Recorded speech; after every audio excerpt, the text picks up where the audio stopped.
আলোকসজ্জা, অতিথি আর খাবারে ভরপুর এক ক্যাফে। তবে এর পেছনের গল্পটা চমকে ওঠার মতো। একটি বন্দিশালাকে রূপ দেয়া হয়েছে প্রাণবন্ত কফি শপে।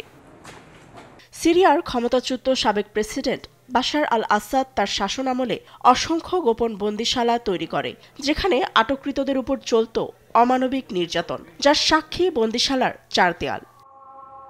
সিরিয়ার উত্তর পূর্বাঞ্চলীয় কামিশলিতে ছিল তেমনি এক বন্দি শিবির। আসাদের পতনের পর স্থানীয় কুর্দি প্রশাসনের সহায়তায় একদল তরুণ দেয়ালে রং করে কমপ্লেক্সটিকে বিনোদন কেন্দ্র বা থিয়েটারে রূপ দেন। ইয়াসিন শেখ মুস ২০০৮ থেকে ২০১১ এর মধ্যে ৩ বার বন্দী ছিলেন এখানেই। এখানে নির্জন কক্ষে বন্দীদের উপর নির্যাতন চলত, ঠিকভাবে খাবার দেওয়া হতো না। এই জায়গা এখন ক্যাফে, সংস্কৃত জ্ঞানের স্থান হয়ে উঠেছে। একইভাবে দামেস্কের পুরাতন পুলিশ স্টেশনও রূপান্তর হয়েছে ক্যাফেতে। তবে সেখানের সেলগুলো এখনও মনে করিয়ে দেয় ভয়াল সেই দিনের কথা।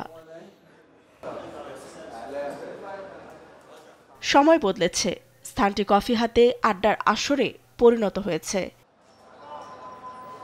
২০১১ সালে গৃহযুদ্ধ শুরুর পর আটক হয় লাখো মানুষ। মানবাধিকার সংস্থাগুলো দাবি করে বর্বর নির্যাতনের শিকার হয়েছে আটককৃতরা। তবে ২০২৪-এর ৮ ডিসেম্বর আসাদ সরকার পতনের পর মুক্তির স্বাদ পায় বন্দীরা। ফাতেমা তাসনিম, নিউজ ডেস্ক, দেশ টিভি।